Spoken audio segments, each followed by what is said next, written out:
성령의 열매를 맺어야 됩니다. 성령의 열매. 이게 성령 하나님을 닮아가는 인격적인 건데 하나님을 향해 이웃을 향해 나 자신을 향해서 사랑, 희락, 화평 하나님 관계 속에서 맺어지는 열매입니다. 그러나 그 외에 이웃과의 관계에서는 또 달라요. 그렇죠? 그래서 이웃과의 관계에서도 맺는 열매, 자신과의 맺는 열매 이런 것들이 다 단수입니다. 하나예요. 나 하나에게서 하나님을 향해 이웃을 향해 나오는 태도, 나 자신의 자존감 속에서 나오는 열매. 그래서 사랑, 희락, 화평. 그다음에 여러분이 이 신앙생활하면서 자주 얘기할 수 있는 뭐 오래 참음, 자비, 양선. 이건 뭐 이웃과의 관계입니다. 양선은 선행을 말해요. 선행. 선행은 뭡니까? 여러분이 하나님이 나를 긍휼히 여기신 그게 내 마음에 와닿으니까 누가 어떤 일을 하는데 참 어려우면 도와주고 싶어요. 헌금도 해주고 막 이럽니다. 이게 양선이에요. 그게 내 속에서 나오는 겁니다. 우리 교회 그게 참 넘쳐요. 그게 감사해요. 성령의 열매입니다. 그냥 하는 게 아니에요. 자기가 땀 흘려서 노력해서 돈 아까우지 않은 사람이 누가 있습니까? 다 아깝거든요. 근데 그거를 다른 사람을 위해서 내주는 겁니다. 그게 양선입니다. 양선. 불쌍히 여겨서 사마리아 사람의 삶 속에 그런 자비를 베푸는 삶이 있어요. 이웃과의 관계 속에서. 그리고 난 후에 또 맺히는 열매가 뭡니까? 자기 자신을 충성, 온유, 절제예요. 그래서 그 삶에서 이런 모습들이 하나하나 만들어져 가는 겁니다. 그래서 우리 그리스도인들을 한마디로 성화의 삶을 사는 사람들입니다. 성화. 만들어졌기 때문에 아무것도 안 하는 게 아니라 만들어져 가고 있는 겁니다. 두렵고 떨림으로 구원을 이룹니다. 그래서 두렵고 떨림 속에는 자기를 부인하는 삶이 있고 그 속에 밑바탕에는 하나님의 사랑, 이 사랑을 받았다고 하는 이것이 우리의 삶의 전체를 바꿉니다. 그래서 새 사람을 만들어버려요. 심령이 새롭게 됨으로 변화를 받습니다. 하나님이 기뻐하시고 온전한 뜻이 뭔지를 분별해냅니다. 지각을 사용한 연단받은 지각을 씁니다. 그래서 이들에게 맺혀지는 열매가 그래서 중요한 거예요. 그래서 예수님이 산상설교를 하시면서 뭐에 대한 겁니까? 팔복에 대해서 얘기한 겁니다. 팔복을 얘기하고 그냥 끝나면 되는데 팔복의 산상설교의 7장 20절 가시면은 그러므로 그들의 열매로 그들을 알지니라 이렇게 얘기합니다. 누가 이단입니까? 누가 하나님의 백성입니까? 그럼 열매를 보면 안다는 거예요. 그럼 무슨 열매입니까?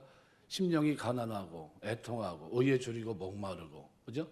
이런 일련의 과정들을 겪으면서 그 삶에 하나의 열매가 맺히는 걸 보는 겁니다. 의에 줄이고 목마르고 긍휼히 여기고 뭐 이런 열매들이 함축적으로 내 삶에서 나중에 이 땅에서 뭐처럼 삽니까?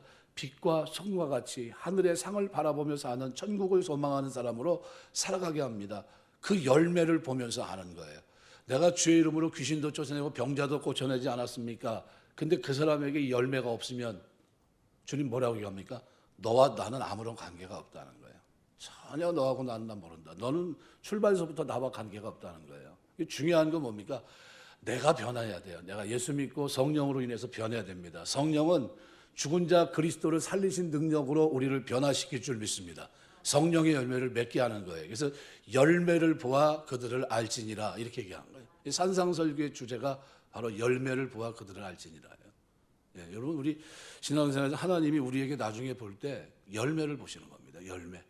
심령이 변하기 위해서 오늘 본문과 연관이 되어 있기 때문에 제가 이 말씀 먼저 드립니다. 그래서 신앙생활에서 종교 행위는 주님이 인정하지 않겠다는 거예요. 그래서 오늘 본문에 보시면은 19절서부터 종교 행위를 중심으로 한 예수님과 유대인 사이의 격돌이에요. 내가 원하는 신앙생활은 이게 아니다 얘기하신 거고 유대인들이 하는 이것은 종교 우리가 볼 때는 아주 신앙 없는 종교 행위에 불과했다는 겁니다. 변론의 핵심은 종교 행위에 대한 겁니다. 그래서 오늘 19절 보시면은 이렇게 표현합니다. 모세가 너에게 율법을 주지 아니하였느냐? 너희 중에 율법을 지키는 자가 없도다. 너희 중에 율법을 지키는 자가 없도다. 충격적이죠. 너희가 어째 나를 죽이려 하느냐? 율법을 지킨다면 살인하지 말아라라는 그 계명을 지켜야 되거든요. 그런데 심중에 이미 예수님에 대한 뭐가 있습니까? 예수님이 이 땅에 오셔서 행하신 기적 거기에 대한 불편함이 있어요. 좀 뭐지? 우리 기득권을 다 뺏어가는 거 아니야? 우리는 가만 놔두면 세상 말로 어떻게 해요? 잘 먹고 잘 살 수 있는데 사람들에게 지지를 받고 인정받으며 살 수 있는데, 그런데 저 사람 때문에 어떻게 해요? 우리의 지지도와 모든 것 하루아침에 무너지게 생긴 거예요. 그런데다 오병이의 기적까지 일으켰어요. 난리가 난 겁니다. 안식일에 병을 고친 걸 가지고 들먹들먹거리는 거예요. 왜 안식일에 병을 고쳤냐는 거예요. 네. 그래서 바로 그 문제를, 율법에 대한 문제를 예수님이 꺼내십니다. 문제의 핵심은 율법의 실천에 대한 겁니다. 종교 행위의 문제입니다. 유대인들이 종교 행위가 잘못됐다고 예수님은 지적하신 거예요. 그러니까 유대인들은 너무 기분 나빠요, 지금 말만 들어도. 왜냐하면 학위가 있는 것도 아니고 뭐 배운 것도 아니고 글을 아는 건지 그것도 모르고 있는데 이 사람이 와가지고 니들은 잘못됐다 얘기하니까. 그러니까 예수님을 죽이려는 마음까지 가집니다. 이때 유대인 지도자의 반응이 20절입니다. 무리가 대답하되 당신은 귀신이 들렸도다. 가장 지금 요즘으로 말하면 욕이에요, 욕. 당신 귀신이 들렸다. 이건 욕입니다. 이 욕을 하고 있는 거예요, 지금. 그러니까 얼마나 이들이 예수님에 대한 아주 저주스러운 욕을 지금 퍼붓고 있는 겁니다. 예수님을 반대로 몰아붙였어요. 예수님 지금 뭐가 잘못됐는지 정확히 알고 계십니다. 그래서 21절, 22절에서 이렇게 말해요. 내가 한 가지 일을 행하며 너희가 다 이로 말미암아 이상히 여기는도다. 모세가 너에게 할례를 행했으니 그러나 할례는 모세에게 난 것이 아니요 조상들에게서 난 것이라. 그러므로 너희가 안식일에도 사람에게 할례를 행하느니라. 안식일에 할례 행하는 거는 괜찮냐는 거예요. 그것도 안식일에 하지 말아야 될 거 아니냐는 겁니다. 그런데 안식일에 사람을 구원하는 게 뭐가 문제냐는 겁니다. 지금 그 얘기하고 있는 거예요. 그러니까 사람을 외모로 판단하지 말라는 거예요. 예수님의 어떤 그걸 가지고 판단하지 말아라, 그 얘기입니다. 그래서 문제의 핵심은 안식일 문제입니다. 안식일에 병자를 고치신 일 때문에 예수님께 무서운 적대감과 증오심을 그들이 보이고 있습니다. 우리는 이게 이해가 되지 않습니다. 그런데 거기에는 중요한 문제가 놓여 있어요. 뭐냐면 유대인들이 종교 행위에 대해서 생각하는 것과 예수님께서 생각하는 것 사이에는 근본적인 차이가 있습니다. 유대인들은 율법을 어떻게 생각했냐 하면 그들은 율법을 지키는 것을 의를 쌓는 것으로 생각했습니다. 율법을 지키는다. 그래서 선행도 길거리에서 하는데 어떻게 웬만하면 사람들 보는 증인이 있는 데서 합니다. 아무도 안 보는 데서 하면 안 돼요. 왜냐하면 증인이 있어야 되니까. 사거리에서 합니다. 다 보는 데서. 너 보니까 오늘 거기서 길거리 보니까 거기서 구제하고 있던데. 그래서 종교적으로 거짓놀이를 하는 사람들이 있었어요. 사거리에 문 어귀에 서서 앉아서. 그들에게 있어 종교 행위는 공을 쌓는 겁니다. 종교 행위를 하는 만큼 더 의로워지는 것이었고 다른 사람에게 자랑할 만한 것이었습니다. 그래서 기도도 길게 하고 더 길게 하면 어려운 겁니다. 공을 쌓는 겁니다. 그만큼 더 축복의 자리에 오른다, 이렇게 생각했어요. 또 안식일의 경우는 아주 세심하게 지키면서 자기들 전체가 그만큼 더 공을 쌓게 된다는 믿음을 유대인들이 가지고 있었던 겁니다. 그럼 예수님의 종교 행위는 그럼 어떤 의미였을까요? 예수님에게 있어서 종교 행위는 자체로는 아무런 의미가 없어요. 기도를 더 오래 하든 뭐 어렵다 이것도 아니고 뭐를 많이 드렸다고 해서 그것도 아니고 공을 쌓는다 이런 개념이 없어요. 오직 문제되는 것은 뭐냐면 마음이에요. 심령의 새롭게 됨입니다. 마음이 문제예요. 그래서 이 마음, 이 종교 행위는 그 마음에서 우러나오는 하나님에 대한 감사와 신뢰의 표현에 불과하다는 겁니다. 그 외에는 아무것도 아니에요. 그래서 왜 안식일을 지킵니까? 라는 질문을 던지면 그것은 그렇게 해야 하나님께 온전한 예배를 드릴 수 있기 때문입니다. 이렇게 대답해요. 근데 예수님 생각할 때 종교 행위는 내 중심에서부터 하나님에 대한 신뢰와 감사가 자연스럽게 표현돼서 나오는 것이지 그것 자체가, 그죠? 종교 행위 자체가 능력을 가지거나 공을 쌓는 것은 아니라고 생각하신 겁니다. 그러니까 예수님 보실 때 그들은 전혀 율법을 지키지 않는 것으로 보인 거예요. 왜요? 마음이 내게서 멀도다 그랬어요. 마음이 내게서 멀다는 거예요. 마음 없는 예배를 드린 거예요. 마음 없는 제사를 드린 겁니다. 열심히 모여 율법도 낭독했고 기도도 했고 안식일도 지켰습니다. 구제도 했고 다 했어요. 그런데 예수님 볼 때는 그들 중에 율법을 지키는 자가 없도다 그랬어요. 거기서 누구는 너 바리새인들은 괜찮고 서기관들은 좀 낫고 너는 좀 부족하고 이렇게 얘기하지 않았어요. 너는 60% 이게 아니라 율법을 지키는 자가 아무도 없다는 거예요. 지금 자기는 나름대로 율법을 다 지켰는데 근데 하나도 없다는 거예요. 이게 뭐하는 겁니까? 종교행위입니다. 신앙을 가진 자는 모두 다 종교행위랍니다. 예배도 드리고 헌금도 드리고 찬송도 드리고 새벽 예배도 드리고 처야기도도 드리고 수요 예배도 드리고. 그런데 예수님은 왜 그런 일을 하느냐고 물어보십니다. 왜 그런 일 하는 동기가 도대체 뭐냐 하는 거예요. 기도보다 더 공이 쌓이기 때문입니까? 기도하면 공이 쌓이고 뭐 헌금 많이 드리면 축복이 보장되기 때문입니까? 그런 게 아니라는 거예요. 예배를 드리면 하나님께서 나에게 복을 더 주십니까? 그럼 예배 안 드리면 전혀 복을 안 주십니까? 그런 질문을 던지는 거예요. 그래서 예수님은 분명히 율법을 지키는 것이 아니라고 말씀하는 거예요. 그러니까 너희 중에 율법을 지키는 자가 없다. 마태복음 15장 8절에 보면 이 백성이 입술로는 나를 존경하되 마음은 내게서 멀도다. 마태복음 23장 23절에 보면 그러나 이것도 행하도 저것도 버리지 말아야 할지니라. 그러니까 우리의 종교 행위는 자신의 공로를 위한 것이 아닙니다. 자신의 수양을 위한 것도 아니고 안식일을 지키는 까닭은 그렇게 하는 것이 옳기 때문입니다. 자기가 하는 일과 예배 드리는 것을 구별하지 않을 때, 즉 물건을 하나 팔고 와서 찬송을 부르고 기도하다 물건 팔고 다시 와서 예배 드리고, 이거는 이미 하나님께 드리는 예배가 아니라는 거예요. 하나님의 존전에 섰을 때 모든 걸 다 포기해야 된다. 그 하나님 앞에 지금 있다는 거예요. 지금 하나님 앞에 서 있어야 된다는 거예요. 있어야 할 자리에 있어야 된다는 겁니다. 자기의 머리가 회전하게 해서는 안 된다는 겁니다. 내가 완전히 피조물 위치에서 그분이 하시는 말씀을 듣고 그분께 온전히 신뢰와 감사를 나타내는 것이 예배예요. 최상의 존재 앞에 무릎 꿇고 듣는 겁니다. 말씀하옵소서 종이 듣겠나이다. 이렇게 돼야 돼요. 이게 예배입니다. 이 문제에 있어서 예수님과 유대인 사이에 근본적인 믿음의 차이가 있습니다. 그것은 그때만이 아니라 오늘날도 마찬가지고, 예배가 공로가 되고 헌금이 자기 의의가 되고 기도가 축복의 조건이 되면 그건 망한 거예요. 절대 그렇지 않습니다. 나에게 진정한 구원을 주신 하나님께 온전한 신뢰와 감사를 드리는 것으로서 표현되지 않는 모든 행위는 종교 행위입니다. 그러니까 제일 중요한 게 뭡니까? 마음이에요. 심령의 새롭게 됨이 그거 너무나 중요한 거예요. 질적인 변화, 이게 너무나 중요합니다. 그래서 로마서 12장 2절에서 그 얘기를 하고 있는 겁니다. 그러므로 하나님의 모든 자비 앞에 너희를 권하니 하나님이 기뻐하시는 거룩한 제사를 드려 이는 너희들의 영적 예배니라. 심령으로 새롭게 변화를 받아 하나님이 기뻐하시고 온전한 뜻을 분별할 것을 얘기합니다. 여러분 창세기에 보시면은 가인의 제사에 이제 문제점을 많이 성경들이 주석가들이 보통 얘기를 하는데, 피해 제사를 드렸기 때문에, 피해 제사를 드리지 않았기 때문에 하나님 받지 않았다. 그런 게 아닙니다. 사실은 뭐가 문제입니까? 태도에 있었어요. 태도. 피조물이 하나님께 드리는 태도가 아닙니다. 지금 정광훈 목사님이라고 보통 얘기를 하는데, 그분이 유튜브에 올라온 것 중에 하나 잘못된 게 하나 올라온 게 있어요. 예수님 보고 내가 예수님 오라 그러면 일로 오고 가라면 가야 돼 하는 식의 어떤 그 유튜브 영상이 하나 올라온 게 있는데, 그거는 뭘 얘기하냐면 잘못됐다는 걸 자기를 증명하는 거예요. 상상할 수 없는 일을 지금 하고 있는 겁니다. 온전하지 못한 사람이에요. 왜요?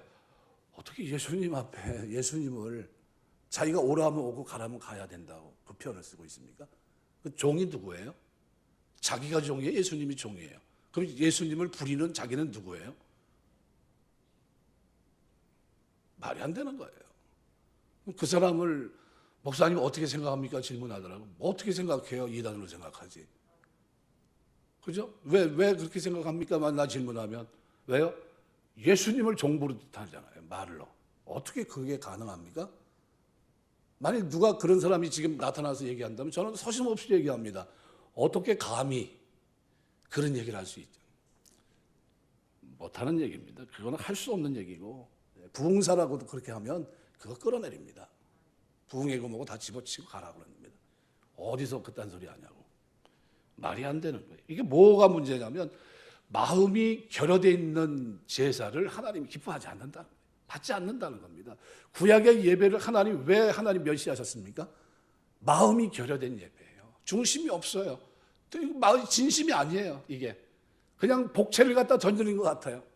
니들이 던지는 예배는 그만 좀 드렸으면 좋겠다. 이사야서 제발 좀 그만 좀 가져와라. 내가 지긋지긋하다.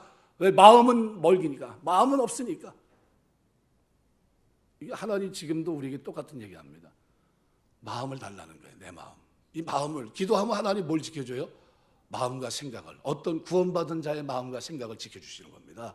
하나님 앞에 자세를 지켜주시는 거예요. 이 가난함이요, 이 가난함이 하나님 앞에 우리가 살아가는 동안 있어야 될 가난함입니다. 애통하고 온유한 이것이 성령의 열매로 우리 삶에 끊임없이 나를 하나님 앞에 바르게 세우고 하나님 앞에 축복을 받게 하는 아주 길목의 길목, 이게 우리 삶 속에 있어야 되는 거예요. 근데 이게 없으면 열매가 맺혀지질 않아요. 하나님은 열매를 봐서 압니다. 그 마음의 심령이 어떻게 변화됐는지 안 됐는지, 그가 드리는 예배가 뭔지. 그래서 찬양대가 찬양을 하고 정성을 드리고 하는데 그 가장 중심에 뭐가 있어야 됩니까? 목소리는 그 후차적인 거예요. 1번은 뭡니까? 마음이에요. 하나님, 제가 주님을 찬양하게 된 영광에 서게 하심을 감사합니다. 이 자세예요. 하나님, 제가 주 앞에서는 그날까지 제가 하나님 주님을 높입니다. 목소리 높입니다 하면서 찬양하는 거예요. 저는 찬양할 때 허밍합니다. 허밍. 너무 좋아서 찬양하는 게. 여러분은 어떻습니까? 하나님 찬양하는 게 여러분 마음속에 즐거움이 돼야 돼요. 이게 즐거움이 되시기 주 이름으로 축원합니다. 너무 즐거워야 돼요. 예배는 어떤 그런 게 아니에요. 그래서 가인의 제사가 하나님께 신뢰와 의탁을 표현하는 것을 알지 못했습니다.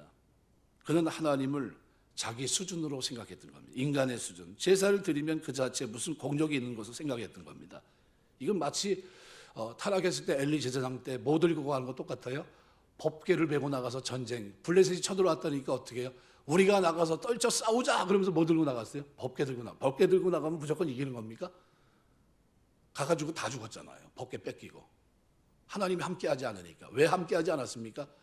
엘리의 아들들은 불량자라 하나님을 알지 못하였더라. 그들은 하나님 제사장 아들이지만 마음은 이미 하나님 말씀에서 떠나져 있었어요. 전혀 하나님을 알지 못했다고. 난 걔네들 몰라, 이 얘기입니다. 난 몰라. 전혀 모르는 사람들이 법궤를 만지고 있었던 거예요. 법궤를 밀고 뭐 신주단지 모시듯이 간 겁니다. 그게 된 거예요. 하나님이 함께하는 상징이에요. 이건 잘못된 거죠. 그러니까 하나님께 온전한 의탁 감사, 그것이 율법이며 참된 종교입니다. 하나님께서 내 생명과 주관자라는 사실을 알고 있기 때문에 그 생명을 주신 하나님께 나의 모든 생명으로 예배를 드리는 거예요. 그래서 예배는 전인격적으로 드리는 거예요. 지정의, 지정의, 결단까지 하는 겁니다. 결단. 하나님 말씀하옵소 종이 듣겠나이다. 그대로 살겠습니다. 이거예요. 그러니까 여러분 여기서 선포되면서 저는 뭐라고 나한테 얘기합니까? 말씀을 전하면서 하나님 내가 전하지만 나도 그렇게 살 수 있도록 도와주시고 하나님 이 말씀에 전하고 내가 도태되지 않도록 나를 지켜주옵소서. 난 이렇게 기도하는 거예요. 듣는 사람 어떻게 합니까? 말씀을 듣고 하나님 뜻을 분별하고 깨닫고 알게 하셨사오니 이 뜻을 붙잡고 살 수 있도록 나에게 힘을 주시옵소서, 믿음을 주옵소서, 이렇게 하는 겁니다. 그렇게 사시기 주 이름으로 축원합니다. 이게 믿음의 생활이에요. 하나님께서 내 생명의 주관자라는 사실을 알기 때문에 그 생명을 주신 하나님께 나의 모든 생명으로 예배를, 살아있는 예배를 드리는 겁니다. 나의 모든 필요를 채워주신 하나님께 헌금을 드리고 나의 모든 필요한 힘을 주신 하나님께 기도를 드리고 나를 버리지 아니하시고 구원하신 하나님께 나의 모든 인격을 다해 찬송, 새 노래를 부르는 거예요. 그렇지 않은 종교 행위는 아무런 의미가 없다는 거예요. 마음이 결여되어 있는 종교 행위는 하나님 받지 않으세요. 율법을 613가지 율법, 너희 의가 서기관과 바리새인보다 낫지 않고는 결단코 천국에 들어가지 못하리라. 어떻게 613가지 율법을 정해놓고 지켰던 사람들이에요. 근데 뭐라고 얘기합니까? 이것도 행하고 저것도 버리지 말아라. 의와 인과 신을 저들이 버렸도다 그랬거든요. 그러면 그 613가지를 지키면서 그렇게 살아갔던 그 삶도 어떻게 해요? 버리지 말라는 거예요. 바르게 살라는 겁니다. 남들이 봐도 말씀 붙잡고 사는구나, 그걸 보이라는 거예요. 외적으로 봐도 그렇고 내면의 세계도 살아있어야 된다는 거예요. 살아있어야 된다는 거예요. 누구 볼 때요? 하나님 보실 때 수백만의 이스라엘이 한결같이 바른 신앙에서 떠나 있었는데 그것을 깨닫지 못했을까요? 그것은 그들 가운데 하나님 말씀이 없었기 때문입니다. 말씀이 하는 역할이 뭐냐 하면, 하나님의 율법의 기능이 뭐냐 하면 우리 안에 죄성을 밝히는 겁니다. 신음하게 하고 깨닫게 하고 죄성의 충격을 받고 오직 하나님께 신뢰하는 자리로 나오게 하는 역할, 이게 율법의 기능이에요. 그래서 22절, 23절 보시면은 너희가 모세에게 할례를 행했으니 그러나 할례는 모세에게 난 것이 아니오 조상에게서 난 것이라. 그러므로 너희가 안식일에도 사람에게 할례를 행하느니라. 모세 율법을 범하지 아니하려고 사람이 안식일 할례를 받는 일이 있거든 내가 안식일에 사람의 전신을 건전하게 한 것으로 너희가 내게 노여워하느냐. 이 안식일을 지켰고 안식일에 할례를 행했습니다. 물론 할례는 하나님 언약의 표시입니다. 그러나 실제로는 아이의 부정을 제거하는 겁니다. 병에 걸리는 것을 방지하기 위한 것이었어요. 그런데 예수님이 하시는 것이 무슨 말이냐면 빈혈이 병만 치료한 것이 아니라 사람 몸 전체를 치료하는 것인데 그것으로 노여움을 품고 사람을 죽이려고 하는 것이 옳으냐 이런 뜻입니다. 예수님은 지금 어떻게 해요? 영혼 자체를 살리는 겁니다. 이스라엘 사회가 이토록 진리에서 떠나 있었던 것은 그들의 마음이 하나님의 말씀에 닫혀 있었기 때문이에요. 빛이 들어갈 여지가 없었기 때문입니다. 하나님의 말씀이 자기들을 아프게 하는 것을 그들은 거부했어요. 왜냐하면 바꿀 게 너무 많기 때문에. 하나님 말씀을 깊이 묵상하면서 말씀이 자기의 죄성을 낱낱이 폭로하는 것을 그들은 싫어합니다. 왜요? 바꿔야 되니까. 내 삶을 바꿔야 되니까. 신앙생활은 그들의 신앙생활은 눈에 보이는 행동을 하고서는 서로 칭찬하고 서로 박수치는 겁니다. 사람들 앞에 높임을 받는 겁니다. 근데 하나님 말씀이 자기 속에 비치도록 마음을 열었던 적이 없어요. 먹고 살기 바쁜데 하나님 생각할 시간이 어디 있냐 말하는 것은 세속화 현상입니다. 사람들은 신앙의 본질에 대해서 생각해 봐야 됩니다. 그것은 골치 아픈 이야기가 아닙니다. 반드시 필요한 겁니다. 주님은 그들의 중심을 보고 계셨기 때문에 온갖 소리를 다 들으면서도 그들의 어리석음과 완악함을 드러냈습니다. 그래서 유대인들은 깨닫지 못했지만 그 이유를 24절에 이렇게 말합니다. 외모로 판단하지 말고 공의롭게 판단하라. 그들의 이 판단을 뭐라고 표현합니까? 너희는 외모만 보고 판단하는 거다. 공의롭게 판단하라. 이렇게 얘기합니다. 그들은 너무나도 사람을 외모로 판단했기 때문에 중심을 볼 수 있는 능력을 완전히 잃어버린 거예요. 사람의 겉만 보고 좀 좋으면 칭찬하고 높였던 것은 이스라엘 교회 전체를 악한 누룩으로 덮어지게 했던 겁니다. 내용과 중심이 없는 종교행위는 그래서 의미가 없는 일이라는 거예요. 그래서 종교행위와 대조되는 것이 신앙생활입니다. 이것은 삶 전체가 새로워지는 거예요. 마음서부터 삶의 모든 것이 새로워지는 겁니다. 할례처럼 한 부분만 깨끗해지는 것이 아니라 몸 전체 생각과 지정의 감정과 그다음에 결단까지 포함되어 있는 모든 것이 치료합니다. 그것이 뭐냐면 성령을 받는 것. 거기서부터 출발입니다. 율법은 아프게만 했어요. 사람의 죄성을 들춰내고 고통스럽게 하고 자기 한계를 깨닫고 하나님 앞에 가게 하는 것이 목적이에요. 예수님을 만나게 하는 게 목적입니다. 의사 앞에 가게 하는 게 목적이에요. 좌절과 절망에 빠져서 더 이상 자기를 믿지 않고 앞으로 이루어질 하나님의 구원을 바라보는 것, 이게 율법의 역할이에요. 그런 의미에서 율법의 종교행위는 예방적이고 간접적인 것이지 완전한 것이 못 됩니다. 그들은 죄가 무서워서 아무것도 하지 못했어요. 아무것도 먹지 못했고 아무데도 가지 못하는 것이 그들이 가졌던 믿음이에요. 그러나 오늘 우리는 다릅니다. 그 시대하고 달라요. 우리 안에는 성령이 계십니다. 성령께서 우리 전체를 부분적으로 치료하는 것이 아니라 전인을 치료합니다. 우리 전체를 치료하시고 완전히 새롭게 만드세요.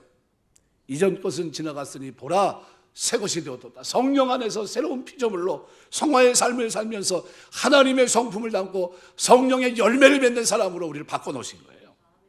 한두 가지 종교 행위가 중요한 게 아니라 어떻게 하면 우리 삶 전체로 하나님의 구원에 감사하고 찬송하고 하나님을 신뢰하고 사느냐는 것이 우리 종교고 이것이 신앙입니다. 이것이 신앙이에요. 성령님은 우리 안에 충만히 임하셔서 우리 안을, 이 속사람을 새 사람으로 만들어 놓습니다. 완전히 불 가지고 태우든지 물 가지고 씻든지 죄성을 씻어내요. 청결한 삶으로 우리를 하나님을 볼 수 있도록 마음의 정결을 만들어 가십니다. 이것은 누구에게나 약속한 겁니다. 예수 믿는 우리에게 약속한 거예요. 우리의 삶 전체가 그래서 찬양이고 삶 전체가 구원의 노래입니다. 우리가 하는 모든 일이 하나님께 드리는 헌신이고 그리고 그 속에 하나님의 신뢰가 우리의 삶 속에 묻어나 있어요. 무엇을 하든지 그래서 성령의 사람들은 기질대로 자기 스타일대로 하지 않습니다. 기질대로 하는 것이 헌신이 아닙니다. 무엇을 하든지 자기 유익을 위해 하지 않습니다. 바른 예배가 아니기 때문에. 어떤 일을 하는 것이 하나님을 기쁘시게 한다는 생각이 듭니까? 그러면 그 길을 택합니다. 이거 하나님 기뻐하겠다. 이건 하나님이 싫어하는 거지. 아주 단순합니다. 거기서 마음을 드리는 예배, 마음을 드리는 기도, 마음을 드리는 찬송, 이게 진짜예요. 이거를 하나님이 우리에게 하게 하시는 겁니다. 예배는 단순한 위로만이 아니라 성령께서 나에게 부음받으어서 나의 모든 죄를 태우시고 하나님의 전전에서 큰 기쁨을 회복시키는 것을 기대하는 거예요. 여러분, 예배 드리면서 변화되는 거예요. 예배 드리면서 죄 문제 해결되고, 예배 드리면서 기쁨이 회복되고, 예배 드리면서 평강이 나에게 찾아오고, 예배 드리면서 은혜 받고, 예배 드리면서 어떻게 해요? 하나님의 기쁨이 나의 기쁨이 되고, 예배 드리면서 그 존재 앞에 내가 무릎 꿇고 말씀을 들으면서 거기서 달라지는 거예요. 성령께서 내 마음을 새롭게 만들어 주신 겁니다. 깨끗하게 거룩한 백성으로 살게 하십니다. 능력 있는 경건한 백성에 살게 하십니다. 그래서 신의 성품에 참여한 거룩함이 있는 겁니다. 믿음의 덕을 덕에 지식의 절제 인내를, 인내 형제 후의 사랑을 공급하는 신의 성품에 참여한 거룩함이 우리 속에 만들어져 가요. 왜? 내가 만드는 게 아니라 누가 만듭니까? 성령이 그 역할을 하세요. 열매 있는 인생으로 하나님 보실 때 됐다, 이제는 됐다 싶을 정도의 삶이 우리 속에 하나님 받으시는 예배를 매 순간들의 삶에서 여러분의 살아가는 가정이 있든지 어디 있든지. 그래서 내가 금요일 날 그랬어요. 뭐라 그랬냐면, 믿음 생활을 하는데 직장에 있든지 가정에 있든지 사회생활 어디 있든지 단편을 딱 잘라보면 어떻게 해요? 똑같다고. 여기는 이렇고 저긴 저렇고 이러질 않아요. 왜냐하면 그 중심이 어떻게 하나님 앞에 신전의식을 가지고 살기 때문에. 그 중심에 뭐가 있습니까? 성화의 삶을 사는 그 아름다운 모습이 있기 때문에. 나이테가, 고난의 시간을 지나갈 때는 나이테가 작잖아요. 그게 그대로 우리 몸에 배어 있는 겁니다. 하나님이 그걸 아세요. 말씀 붙잡고 새롭게 하기 위해서 몸부림치고 사는 그 모든 것들을 하나님이 날 보시면서 아세요. 그리고서 맺혀가는 모습 봅니다. 주님 앞에, 그죠? 사람들 앞에, 그리고 자기 자신에게 맺혀지는 그 열매를 이렇게 보면서 주님 뭐라고 해요? 기뻐하시는 겁니다. 열매, 종교 생활이 아니라 신앙생활을 하는 모습을 보면서 기뻐합니다. 좁은 길을 가면서도 기뻐하는 모습을 보면서 기뻐하십니다. 그 열매를 보면 아는 거예요. 오직 하나님께서 우리를 더 불쌍히 여기셔서 우리에 대한 긍휼을 거두지 마시고 은혜의 해를 계속 비추도록 우리는 간구하면서 우리가 한 걸음 한 걸음 나갑니다. 이것이 우리가 살 길이고, 그래서 오늘 우리가 이 땅에서 믿음 생활에 승리하는 비결입니다. 말씀을 맺겠습니다. 우리 신앙생활은 싹 변해야 되는 겁니다. 네, 뭐 누구 말 맞다나 지금은 이제 얼마 전에 죽었죠. 이병철 씨 죽고 이건희 씨 이제 죽었는데 뭐와 뭐만 빼놓고는 싹 바꿔라 그랬잖아요. 예, 싹 바꿔라. 근데 예수 믿는 사람들은 뭐와 뭐는 뺄 것도 없이 다 바꿔야 됩니다. 싹 바꿔야 돼요. 예수 믿기 전에 가지고 있었던 태도, 성격 다 바꿔야 됩니다. 다 뜯어 고쳐야 돼요. 하나님 이거 영광 안 됩니다. 다 뜯어 고쳐야 돼요. 하나님, 내가 지금 잘못 살았습니다. 내에서 성령의 열매가, 내 속사람이 변하면서 성령의 열매가 맺혀야 되는데, 하나님을 향해서도 온전한 충성이 돼야 되고 내 절제 모습도 나타나야 되고 하는데 이런 것들이 하나도 없어요. 하나님이 속사람이 뜯어 고쳐서 내 믿음이 온전케 하옵소서. 내 믿음이 하나님 보실 때 열매로 드려줄 수 있는 그런 믿음이 되게 해달라고 기도하셔야 돼요. 뜯어 고쳐서 하나님이 나를 어떻게 해요? 고쳐서 쓰시옵소서. 고쳐서 쓰시옵소서. 이거 우리가 드릴 기도입니다. 하나님, 저는 제가 볼 때는 이거 써서 어디 쓸 데 있겠나 싶습니다. 주님, 고쳐 쓰시옵소서. 그래야 돼요. 예, 고쳐서 쓰셔야 됩니다. 저도 하나님이 고쳐서 쓰시는 거예요. 여러분도 고쳐서 쓰시기 주 이름으로 축원합니다. 고쳐 쓰시는 겁니다. 계속 새 사람 만들어 주세요. 그래서 바울이 뭐라고 얘기합니까? 내가 날마다 새롭도다. 하루하루가 새로워요. 왜요? 변화되니까. 겉사람은 후 변화, 속사람은 날로 새롭도다. 시간이 가면 흐를수록 하나님 앞에 자기의 존재가 어떻게 새로운, 하나님에 대한 확신도 더 확실해지고 말씀을 붙들고 사는 그 삶에도 변화된 모습이 너무나 어떻게 해요? 투명한 겁니다. 너무 완벽하고. 그래서 자기의 모든 고난을 다 물어봅니다. 하나님만 의뢰하라고 하시는구나. 이렇게 듣고 자기에 주어진 복음의 사명을 위해서 자기 생명을 조금 더 귀한 것을 여기지 않고 나갑니다. 그러면서 그들에게 요구한 것이 뭡니까? 성령의 열매예요. 육체의 일은 이러하니 너희는 성령의 열매를 맺어야 된다 하면서 성령의 열매에 대해서 얘기했던 겁니다. 그거는 우리가 맺어야 될 열매예요. 그런데 그 열매를 우리 보고 하라고 하면 힘들잖아요. 성령이 하십니다. 내 안에서 말씀을 들을 때, 읽을 때, 묵상할 때 깨달으면서 거기서 결단하게 하시고, 그리고 기도하고 울게 하시고, 그리고 이 고난을, 이 죄악을 품고 하나님 앞에 토설하면서 한 걸음 한 걸음 나가면서 변화되고, 마침내 마음과, 그죠? 마음을 다한 예배, 변화된 예배, 하나님 받으시는 삶, 받으시는 인생의 믿음의 길을 걷게 하시는 순례자의 길을 걷게 하시는 겁니다. 이것이 오늘 저와 여러분의 신앙생활의 본질이에요. 우리가 주님 사랑하며 섬기면 사는 그 삶 속에서 진짜 여러분이 주님, 내가 나의 힘이 되신 여호와여, 내가 주를 사랑합니다. 이 고백 속에는 내 삶이 어떤 삶이 있어야 됩니까? 바로 변화된 삶이 있어야 돼요. 네. 주님 때문에 변화되고, 주님의 십자가 때문에 내가 가슴 아파하고, 그 십자가 때문에 하나님 앞에 감사하고, 그 은혜에 너무 감격해서 찬송하고, 이런 것들이 있어야 됩니다. 이런 은혜 가운데, 변화된 가운데 하나님 잘 섬기는 신앙생활 되시길 주의 이름으로 축원합니다. 기도하겠습니다.